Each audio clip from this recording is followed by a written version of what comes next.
Whoopsie. Hey guys. Say hello if you can hear me so I know it's working. 1, 2, 3. What is strange? Is it working? It looks like the connection is good. That everything is fine. You guys are here. Hello. If any one of you guys were there in the morning, I just want to say I'm sorry because I totally screwed it up in the morning. I was not even supposed to be online. I didn't even know it was public. Hey, Louisa, excited to see you tomorrow. Okay, well, I'm happy that it's working. 5 people are here, so I guess we should just get started.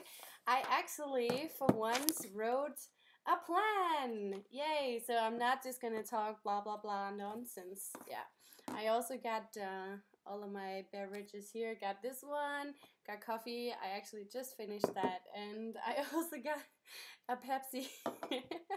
So I'm super ready.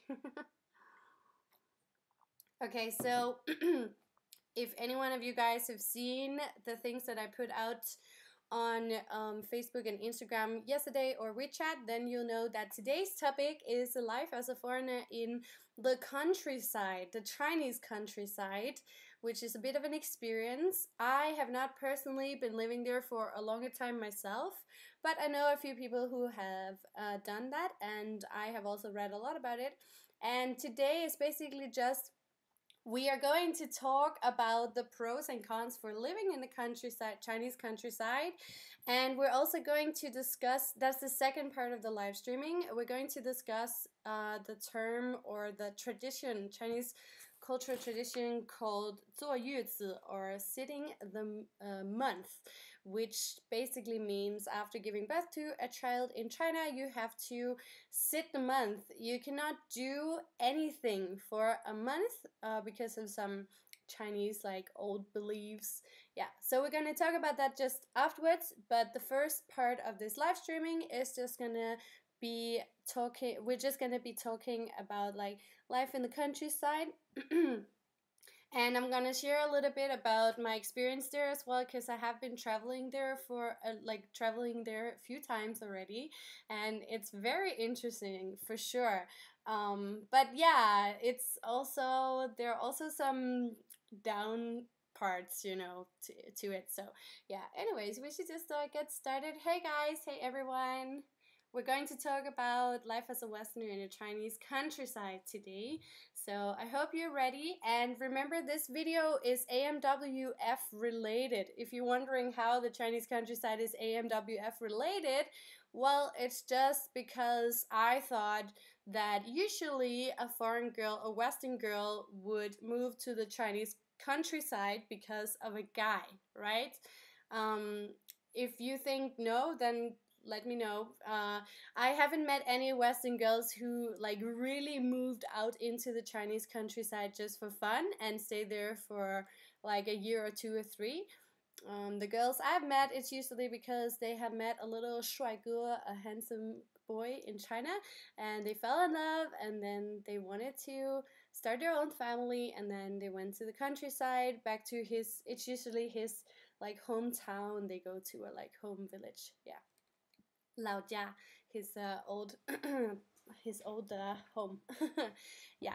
Okay. So yeah. So what I want to say is that if you have any questions relating to like life in China or AMWF, Asian male Western female relationship related questions, then just ask. I am looking at the comments, the live chat over here. Remember to be respectful to everyone. You know, we're all just one big group of friends here. Yes.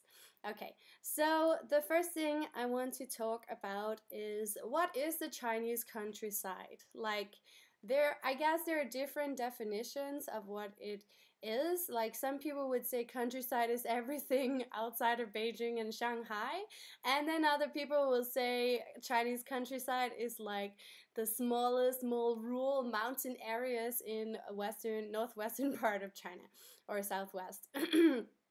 And yeah, it definitely depends on the person you ask what is like real Chinese countryside. I would say, like, according to my own what is that called, like my personal experience, or according to me, I would say Beijing is like the first tier cities, and then there are smaller like second tier, third tier cities, and then there are towns, and then there are villages, right? So a village, I would say, is countryside. I'm not sure if town. I guess again it depends really on how many people is. Hi Sam. I guess it really depends on how many people live in the area, in the town. I don't know, guys. Like, what do you think? Is a town, is that also Chinese countryside? When would you say it's countryside, and when would you say it's like a city area or like more urban place? Also, countryside also equals rural, right? But is rural and countryside the actual same definition, or is rural just like outside of the bigger cities, and then countryside is like even further out? I don't know. Just asking you guys. I'm very excited to see what you say about this. So much bear. He says, I think anything with farms count as countryside. I think that's very true. Yes. And Sam, what does AMWF mean? It means Asian male, Western female relationships. So if I, as a Western girl, falls in love with an Asian guy, when right now we're kind of focusing on China. So if I fall in love with a Chinese guy and get together with him, then it's an AMWF relationship. So that's just a term to, you know, tell people, or like make sure everyone knows what we're talking about. Yeah, okay. So what was I? Yeah, so the definition of countryside. Anyways, so when I say countryside, I usually mean like very small villages or very small towns. Funny thing is, I usually actually look at the town and see if they do have a McDonald's, because I think if the city or the town has a McDonald's, then it's definitely not countryside yet. But then again, I also know that McDonald's and KFC is literally everywhere in China, so I would say real countryside is like when you have to make your own food to make sure that you actually get something to eat. Let me know what you think in the live chat. Yeah, so much beer. That's a very good guess. A mountain, a whale fart. Not really, but close. Okay, so yeah, so first we're going to talk a little bit about my visit to Yunnan. I went to Yunnan in 2016. I have a friend from Dali, a smaller city in Yunnan province. It's in southwest China, and I went down there to see her, and I asked her if we could go to the countryside, and she said yes, of course. So she called her, I think it was her father's sister, and asked if we could go and visit them, and they were like yes, yes, of course. So we were in Dali, and then from there we had to take a bus to another small town, and then from there take another bus to very far out in the middle of nowhere. And then I would also say countryside is when you take the bus and you have to yell to the driver when he has to stop, because there are no bus stops around. So my friend, she was just like, la la la, stop the car, stop the bus. And then we got off in the middle of nowhere. There was this beautiful gate into the little village, and then we walked up this long muddy path, and then there were these beautiful what's it called, fields, sorry, beautiful fields around us, and the mountains in the background. Like, it was so beautiful. I would say that if you're looking for a place to travel in China, then you should definitely look up Yunnan. It's such a beautiful place. I'm just gonna write down the name so you can see here. So this province, southwest China, is very interesting. It's very popular amongst foreigners, actually, like Westerners. It's because the first time I really went abroad was when I was, okay, Sam, please stop doing that. That's not cool. So the first time I went abroad was actually to China, and when I came there, I learned that Chinese, they call everyone who's different a foreigner. So even when I'm at home in Denmark, I would say I am a foreigner, and the Chinese are the Chinese, because that's kind of what I learned at that time, and I totally forgot to change this thing again, you know. So yeah, so anyways, we got out there, and as a, what was I saying before? I just forgot where I started. I'm sorry, guys. Yeah. Anyway, so we got to this little beautiful village, and there were these big mountains. No, sorry, big buildings around. And I asked my friend, I was like, "Is this really a village? Like, it looks so nice here in the village." And she was like, "Oh, the first house here is actually like the richest person in this area." And these people don't really need to stay in the village. It's not like they're really poor. They just really like to stay here because it's countryside, it's more chill, and they could build a huge house. Like, the house was so big. Wow, Sam is very angry. Sam, maybe you just leave. That would be nice. Okay, we're talking about the Chinese countryside here. We're not talking about other things. Anyways, so I saw this house and I was like, oh, if you have such a nice house with, like, you know, really fast Wi-Fi and two big cars, and you can drive into the city in, you know, 10 minutes, then staying in the Chinese countryside seems like a super great idea. I wouldn't mind, you know. It looks so nice, looks so lovely there. But then we walked further in, and it was again like, it was still a very muddy path, and people in there, they were poor. Like, they were poor. My friend, she told me that the first house was like the richest man there, and then the rest of the village was, they were just living, you know, like a cheaper lifestyle. They just didn't earn that much money. I guess it really depends on, like, a lot of old people stay in the Chinese countryside, in the Chinese villages, and then they stay together with their grandchildren, and then a lot of parents, they go somewhere else and work.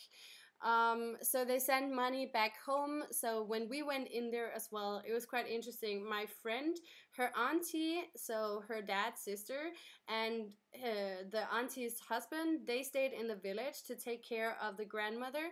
And then because the two other siblings, they had gone to Dali to take like a nice degree, and one of them was a doctor, so they made a lot of money, and then they would send the money back to the rest of the family, because the auntie, she decided to stay in the village, right? So she was taking care of the old people, and then the other siblings, they were kind of allowed, or like, they went outside, and then they kind of had to send money back, you know. So it's kind of like a family deal. But anyways, we came there, and they were so nice, all of them, everyone there. Chinese people, just extremely welcoming in general. So we got into their little house. I actually shared a picture of the house on my Instagram, so you can check that out if you want to. I also shared a few other pictures from that time in Yunnan. It was a very, very nice place, for sure.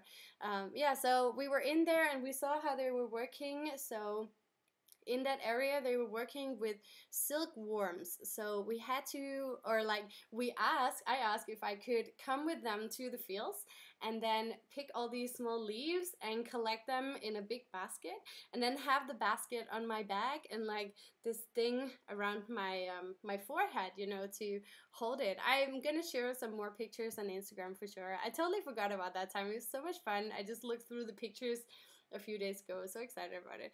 So yeah, we tried that as well. It was so interesting. It was really hard though. Like, I was in a bad shape at that time, so we had to like climb up the small hills, and it was super muddy, and it's really tough job, you know. Like, being a farmer is not easy if you're not used to it, or I don't know if they think it's easier, but like, auntie and uncle, they were so much faster than us who had never done it before.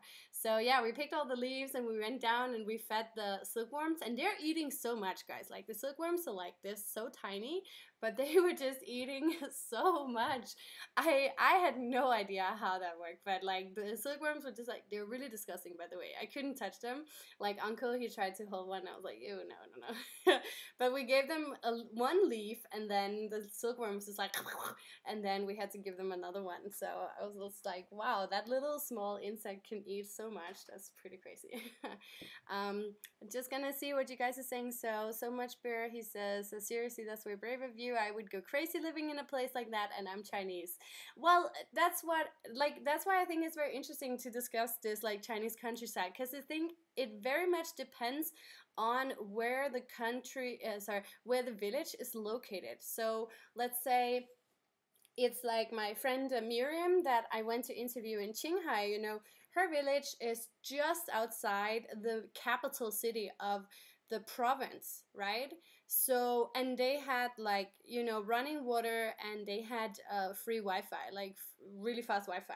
And I'm like, I feel like with those kind of things in place, then it's much easier to live in a place like that, right?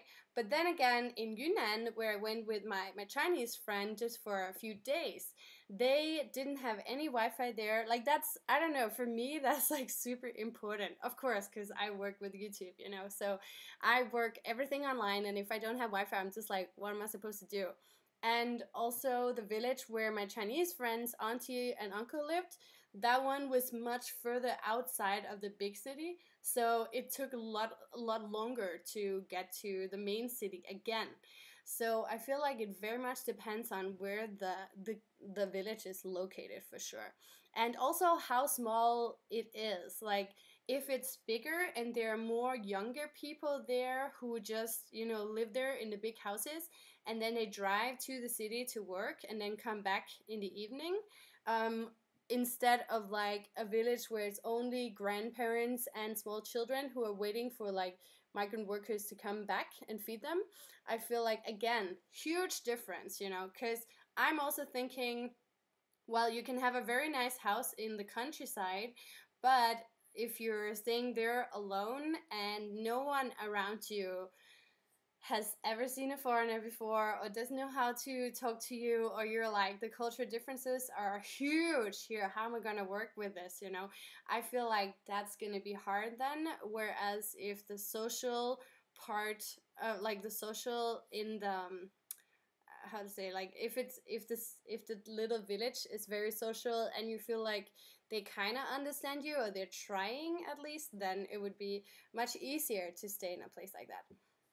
Okay, so much bear. He says, I've seen a mansion in the middle of the farm in Baiyun area in Guangzhou. It was so odd to me. That sounds very odd, yes. And Jesse says, yes, silkworms are hungry, to say the least. Yeah, I guess so. I learned that too. It's very interesting. Okay, so I'm just moving on to the next one. So in September this year, I went to Qinghai, as I said before, to visit my friend Miriam.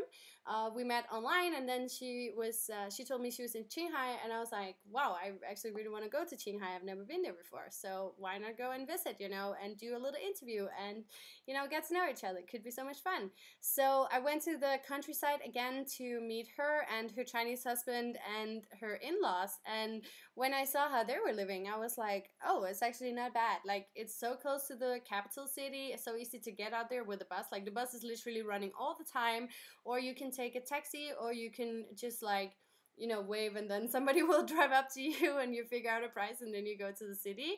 It's so cool. I really, really like that area, and their house is really big. So remember, if you're staying in Beijing like me, then the prices of housing is extremely high, right? So accommodation is like, you kind of have to stay in like a very small, tiny place, and especially if you're having a family, then it's gonna be a little tight sometimes. So staying in a village, the one of the good things about that is that you have so much more space. You know, you can have a much bigger house for a very, very cheap price compared to the city. Yes, okay. So much bear says, my friends tell me people sneak pictures of them all the time here, even in the big city. It's like Pokemon Go, but with foreign people. Yeah, well, I have experienced that a lot as well, but in the villages where I went, people just very curious. Like, they didn't even dare to take a picture. I guess where I went, when I went to Qinghai, I guess because Miriam was already there. I don't know if she experienced it before, but when I was there, they were just very curious, like, you know, wow, looking and hello, you know. But that was it. Nobody took any pictures, and the same in Yunnan. Actually, nobody nobody took any pictures. It's actually more in the, I think for me, according to my own experience, it's usually in the second tier cities or third tier cities, or it's at the big sightseeing spots in, you know, less.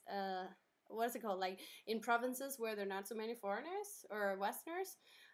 So me and my sister, we went to Changbaishan once, and we said yes to one person, one picture, and suddenly a million people just came running towards us, and we were like, whoa, okay. Whoo, chill. In the end, we had to say stop because it was just too much. But in the small villages, everyone was just like, ooh, hey, ooh, nice, interesting. Oh, she speaks Chinese, that's great. And then we started playing mahjong together. I actually had a lot of fun the times that I was out in the countryside. So I would say, if you ask me now if I would move to the Chinese countryside right now, like literally tomorrow, then no, I could not do that right now. But if I met someone who was really important to me and we stayed in Beijing for a few years and we were talking about making a family, starting a family, and his Laojia, his hometown was somewhere like in some in a province with a lot of, well, if his Laojia was like a small village in one of the Chinese provinces in the north, I would go. In the south, I'm not sure because it's so hot down there. Just in general, like even if he asked me to go to one of the big cities in the south, I'd be like, I don't know. I'm not a super fan of that.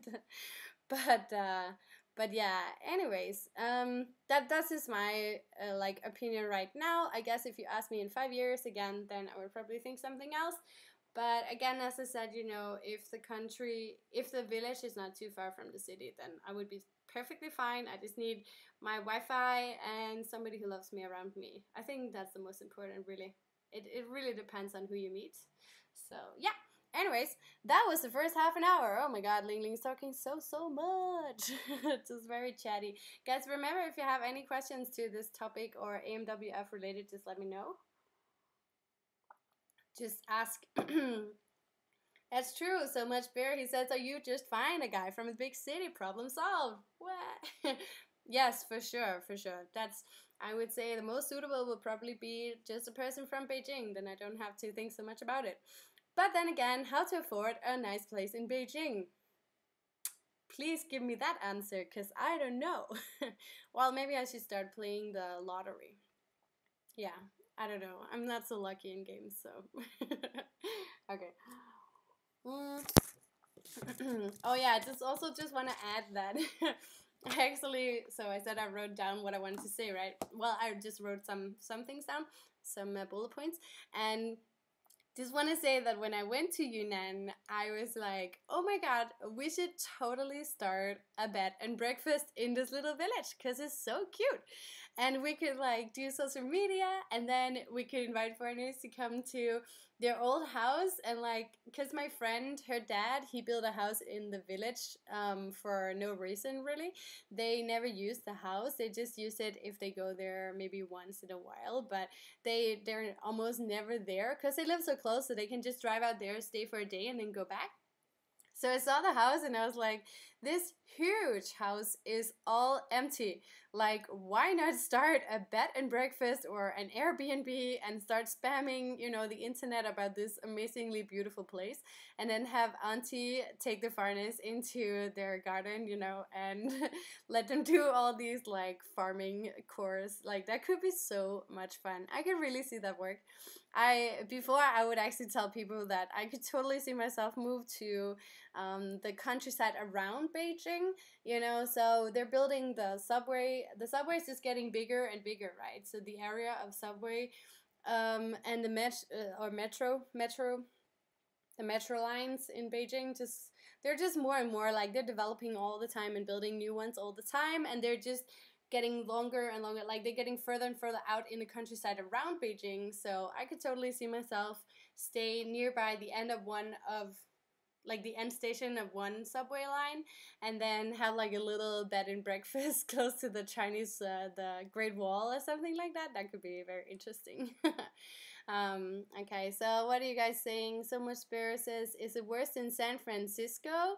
I don't know. I've never stayed in San Francisco. I went visiting once. I didn't like all the bumps, the hills up and down all the time there, but seems like a very nice place apart from that and apart from the traffic, but I guess I can't complain. Same in Beijing. And yeah, Louisa, I should find a rich Chinese guy for sure, but I have just learned that the people with a lot of money very often not so, you know, well, it's probably stereotypes, but I've just bumped into a few people who are not so cool, so yeah, probably not gonna happen. I also think it's easier when you're just kind of on the same, like, I'm just from a middle class family, you know, so it probably would be easier with like way of thinking and stuff like that.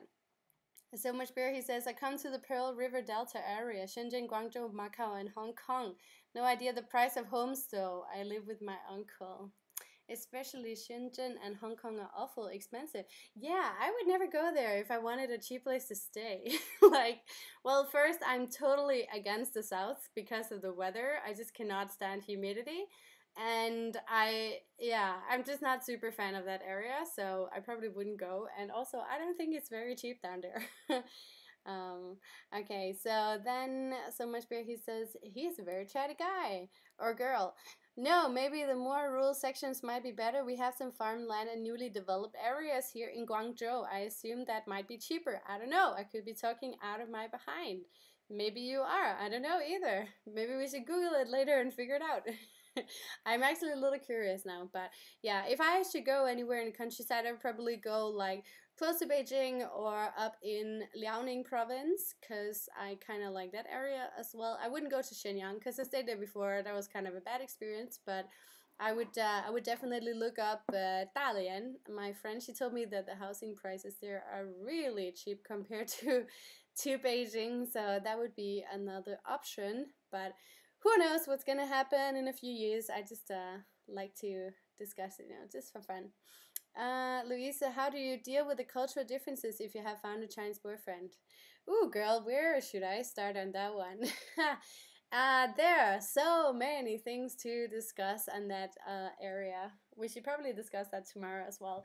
It's very complicated to just like pick out and say, oh, if you do this, you should do that, or if he does this, you should do that.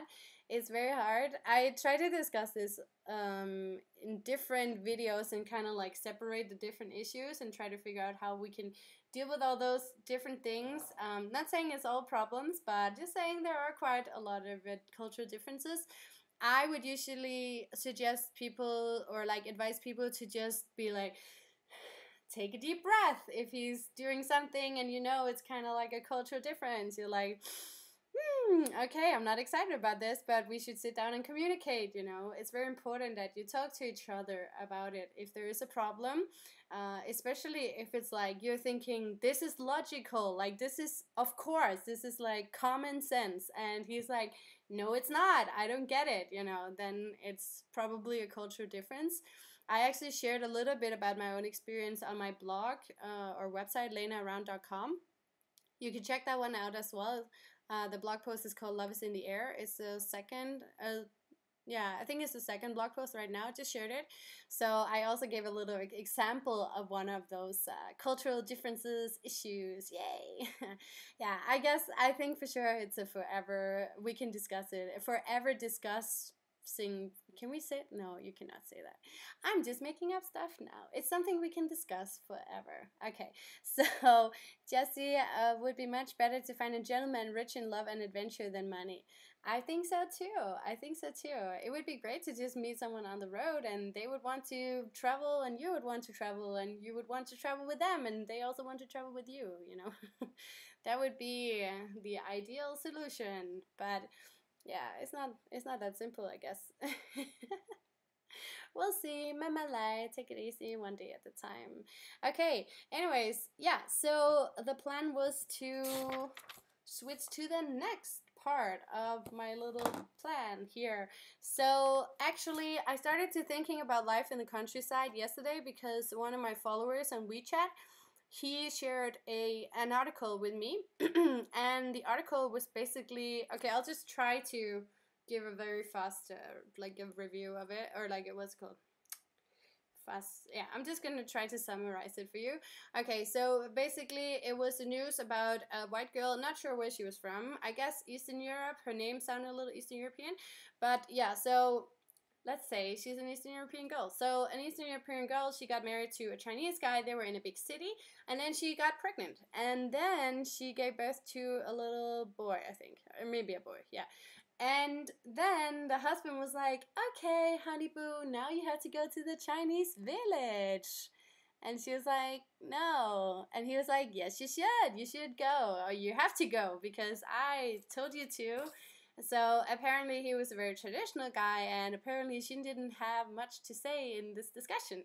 So he sent her to the Chinese countryside to stay with her mother. His mother, her mother-in-law, and she had to stay there for a month. And what is that called then? In English, it's called sitting the month, and in Chinese, it's called 坐月子. So it's literally translated. Yeah, so sitting the month basically means that after giving birth to a baby, you should stay inside in your bed at all times for 1 freaking month, guys. Yes, 1 month. This is an old Chinese custom, and there are a lot of rules when you're sitting the month. So if you're really doing it the old way, the traditional way, then you cannot shower for a month. After giving birth, guys, yeah, I'm telling you, after giving birth, you cannot shower for a month. You cannot brush your teeth. I know. You cannot watch the TV. And you cannot go outside. That's like the 4 things where I'm like, holy macaroni, never ever am I going to do that. That sounds crazy. Yeah, so, oh, another friend. Yes, we're talking about 坐月子, sitting the month. 是英文翻译的. Okay, and yeah, so I was reading about this. Then she was sent to the countryside. She stayed with the mother-in-law. She was like, no, I cannot do this. I cannot do that. This is crazy. Like, what is going on here? And then the end of the article is like, but her mother-in-law was so nice, and they really got along, and the mother-in-law was like really understanding and was like, you cannot do these things, but then I'm gonna cook for you, I'm gonna do this for you. And suddenly the woman, the white girl, she just turned around, like she's like, oh my god, I love this woman, it's amazing. They stayed together for a month, and then she was sent back to her husband again after the month, and now apparently she was always talking about this mother-in-law and how amazing she was. And I was like, wow, that sounds that sounds a little romanticized to me. It's a very romantic story. Yes, very, very romantic. Then I thought a little bit about it, and I remembered that my friend Anna, who is in Anhui province, she wrote a blog post about this sitting the month situation because she gave birth in rural China. So I went in and I checked out the blog post. You can look it up, Lost Panda. I also shared it on my Facebook page, the official Facebook page. And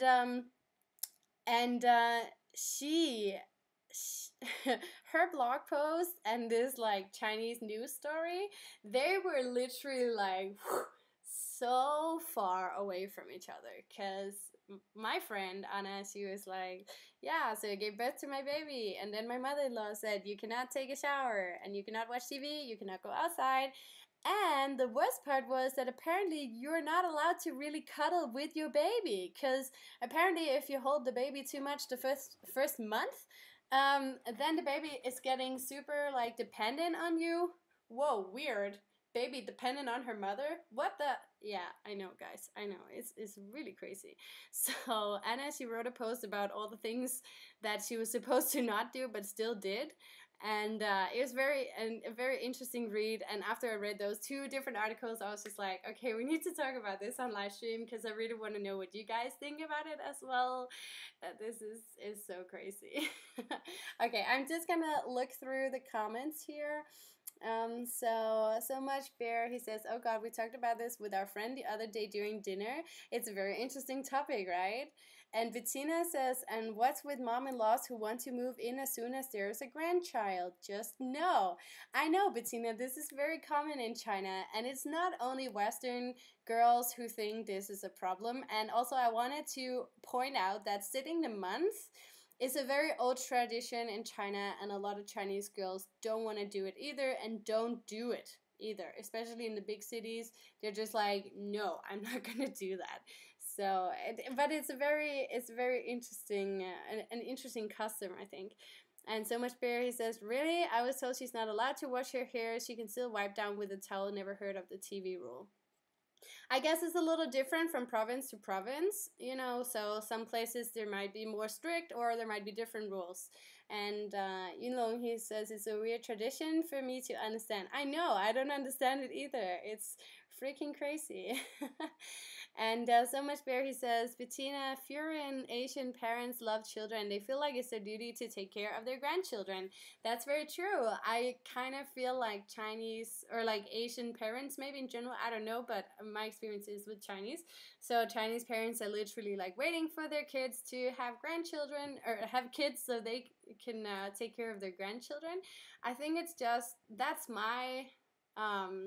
what I think anyways, that the Chinese parents have been working really hard for many years, and then when they actually do have time to see their family, their kids are already fully grown up and the grandchildren are on their way, or they want them to be on their way so they can take care of some kids. They can take care of the kids that they never really took care of before, if that makes sense. So Bettina says, I know, I'm married to a Chinese, I know everything, I know too much. Bettina, do you want to share, like, have you tried this, like, sitting the month, or have you had this discussion with your husband? That's actually very interesting to know. Sitting the month is interesting. I think, personally, no, I would never do that. I'm all in for, like, you know, a strong body. I'm all in for like exercising until almost the end of the pregnancy, and afterwards to relax for a few weeks and like, you know, gain strength, but then get started again. Because I am 100% sure that if you chill too much, then you're just not gonna get into, like, you're not gonna get back on track. You know, your body is gonna be really weak. I have seen this before. Actually, my friend, my sister, and I, we went to the countryside to see a pregnant friend, and she was literally not supposed to do anything. Like, she couldn't go karaoke. I don't know. I think the reason was that the baby could hear the karaoke or something. I don't know. I don't know if it's a common thing any other places that you're not allowed to sing when you have a baby in your tummy, but it was very random to us. It was very weird. And she could only eat and relax all the time. And they said, oh, she's gaining, you know, more strength. So, or like she's relaxing, so her body is ready to give birth. Whereas I was thinking the total opposite way around. Like, I was like, what? Like, if you're chilling all the time, your body is gonna be so weak, and you eat so much, you're gonna gain way too much weight, and your body is gonna be just not prepared at all to give birth. I was thinking the opposite, that you should go out and exercise and walk a lot and prepare your body, like make it strong for when you're going to give birth. But that's just how I'm thinking. I guess it's a Western way of thinking, you know. So Bettina says, I do what I want. Foreign wife bonus. Is that is that a thing? Like, you just pull out the foreign card, like, yeah, that we don't do that, or I don't understand that. I'm a foreigner, so I'm not gonna do that. That's a very good. I'm gonna remember that for if that ever happens to me. Cameron is asking, what do you work as in China? I do a lot of different things. Right now, I'm officially a student, but I also do like part-time things. So I teach once in a while, and then I do video projects, a lot of video projects, different ones like like education video projects, and sometimes CCTV, and sometimes like other companies from around the world. It's actually very interesting. Like it really depends on what comes up. I also helped the Huawei, the phone company, translate some stuff. So yeah, it's very interesting. And so much bear, he says there's a meal you have to eat sitting the month. Oh, what is that? I actually don't know. I have heard that you're supposed to eat some really gross things, but I can't remember what it is. So much bear says you eat pig feet and eggs cooked in ginger and vinegar. Oh my god, they're never gonna make me eat that as well. Like, I'm so picky when it comes to food, so no, that's probably not gonna happen. Cameron says, isn't it hard to understand Chinese people? Sometimes, yeah, it's very hard, but I think, I don't know, in some ways, in a few, like very few ways, Danish and Chinese are quite similar, but then in many other ways, we're very, very different. So sometimes I totally get what they mean, but very often I don't. But I think that's very interesting. It's like a challenge, like when you're in another country and especially in another culture, I feel like you learn so much more because you're thrown into it, like deep water all the time, you know. I think that's very interesting. You learn a lot all the time when you're living in a different place from your own home, or like your own culture, if you might say. So much bear, all women have to eat that after giving birth. Yeah, that sounds very disgusting. What is it supposed to do? Just to give you strength again, or give the girl strength again after giving birth? Yeah. Yeah, no, yeah, I don't think I'm ever gonna eat jujiao no matter what. So jujiao is the pig feet. I did that once, and that was not on purpose, cause that's actually a part of my book, guys. That's a very good story. I was looking at the menu and I saw the character for Zhu, the pig, and I was like, oh, it must be pork because usually it's Zhu rou, so that's pork, right? But then I only saw the character for Zhu, and then I thought, okay, well, I should just order it because it's probably pig, pork. But then I ordered it, and yeah, it was not pork.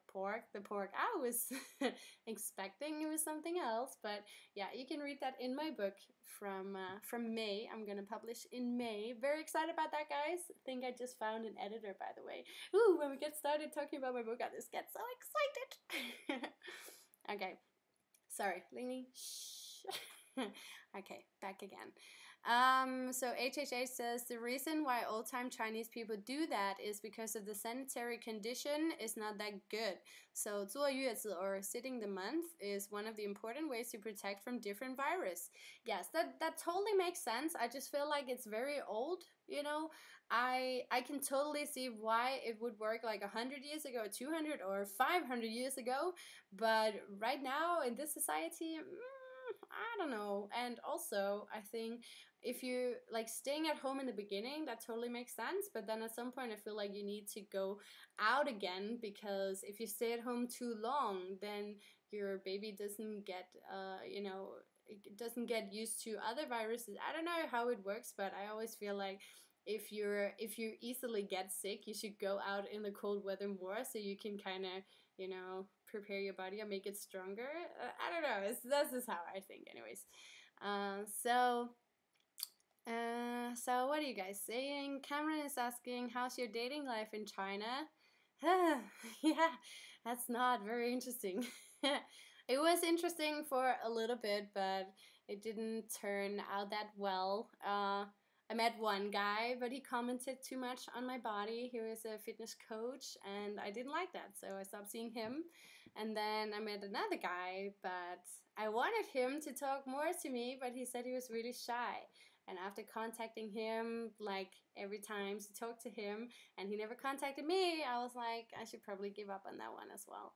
And I also met another guy, but he is very young compared to me, and we're in different places. He's gonna move back to his hometown very soon, so yeah, not super great right now.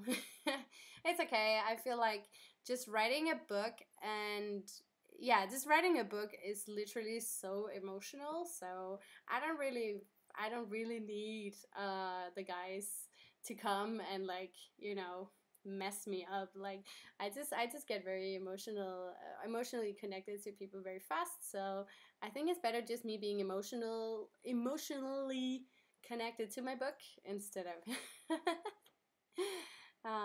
Okay, what is it? So Raymond is asking, are you dating now? Well, I don't know if you can call it dating. I'm in Denmark right now, by the way. So yeah, I'm just chilling here and flying back to BJ on Friday. Beijing, by the way, Beijing. And Jessie says possible anemia from birth is why they rest from birth. I'm not sure what that is, but you're probably right. Jessie is a very smart man, so I guess you're right. I just agree. And so much Bear says, oh, the guy sounds like a jerk. You did right ditching him. Thank you. Yeah, he was a bit of a jerk. He just yeah, it's a different culture. Again, like I've been discussing this in videos before, that a lot of Chinese guys, they seem to very much like to comment on my size, and I'm perfectly normal in my own country, and I don't want to feel, you know, wrong, especially not when I'm with someone that I actually like. So yeah, I can't deal with that. Then it's like, you say that, then 再见. Anyways, I'm just protecting my self-confidence, you know, like I'm exercising a lot, so I cannot deal with that right now. I'm just like, I'm building up my confidence that I don't want anyone to come and break it down again. No. Okay. Sorry guys. Cameron says, how old are you? I'm 25. Actually, my birthday is next month. What? Chinese New Year is on February 16, and Lingling's birthday is on February 17. And no, I'm not going anywhere. I was thinking about going somewhere, but I never really bought any tickets. And my friend, she just said to me, good luck with that, girl, if you want to go anywhere. And I was like, yeah, she's probably right. So I'm not gonna go anywhere for sure. Elizabeth, finding joy through adventure. I'm moving to Beijing to teach. Do you currently teach? Yes, I teach sometimes. I teach in another province though. If you want to hear a little bit more about that, you can check one of my latest vlogs from October. The one with the pandas, I think. That one has something about my teaching as well. I also mentioned it on my latest blog post, lenaaround.com, my website. You can see the first blog post there. I talk a little bit about that job. Yeah.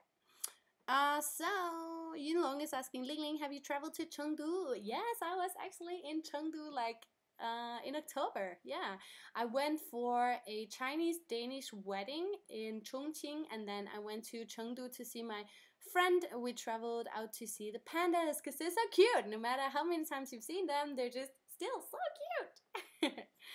Okay, HHH says, I used to comment my Western girlfriend's body, but it pissed her off, and we had a chat about this, and I totally respect her and changed it. Yeah, so if the guy likes me, then they also respect it and stop doing that, but it still hurts the first time. I really don't like it. And yeah, well, the first, as I said, the fitness coach, it was not really, it wouldn't have happened anyways, like it was not serious or anything, but I was just like, you know what? If you want to be with me, even just a moment, like, don't say stuff like that. That's just not for me. No. Okay, so, let me see. Jessie, anemia, low red blood cell count. Why? Right. Okay. Wow, you are so smart. I'm totally sorry. I don't know. Elizabeth, do you think Chinese guys are meaning to be hurtful with their comments? No, they're not trying to be hurtful at all. Like, that's why I always give them a second chance when they say stuff like that, because I know that it's a cultural difference.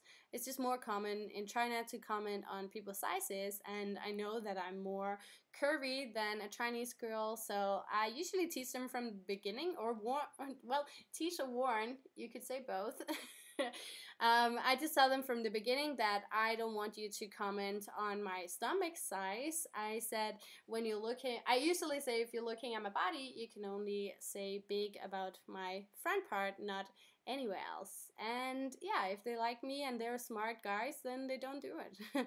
And some guys still do it, and then it's just bye-bye. But really, yeah, if you're a little curvy or a little bit bigger than the skinny Chinese, you know, standard, then it's like they will probably do it the first time if they haven't, especially if they haven't dated a foreign girl before. If they have dated Western girls before, and especially if they've dated curvy girls, then they totally know. Or if they've been abroad for a while, then they also know. But if they are totally new to dating foreigners, then you should definitely expect it if you are a little more, you know, round shaped. Okay. Elizabeth, great, thank you. You're welcome. And let me see, Cameron, how much younger than you would you date? I don't know. It really depends. I think it really depends. Like, I've been dating a guy who is 3 years younger than me, and in the beginning I was like, oh my god, this is crazy. I can't deal with it. But he was so much more mature than me, so it was really no big deal. No big deal at all. But the last guy, he's like 5.5 years younger than me, and I think that's quite a lot. But it also very much depends on personality, for sure, for sure. And let me see, just gonna go down. Oh, no more questions. Guys, we have 4 minutes left. If you don't have more questions, well, I'm just gonna click one more time. Did I miss something? I totally missed something. Sorry, guys. Okay. Wow, you're talking so much now. This is great. So much beer. He says, next time a Chinese guy complains about your body, tell him Chinese girls are sticks. They have no curves anywhere. Seriously, the obsession with thinness isn't healthy. I know, it's not very healthy. I usually just say that people are different, and if you don't like what you see, then, you know, 再见. Raymond says, you have a pretty face, beautiful eyes, very cute. I like your looks. Thank you very much. That's very nice of you to say.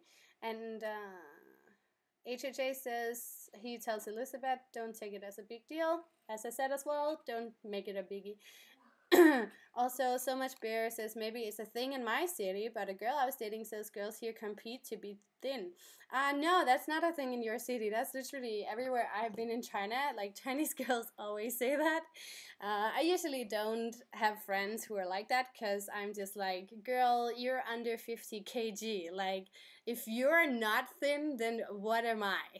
Then I'm literally like Eiffel Tower combined with something very heavy.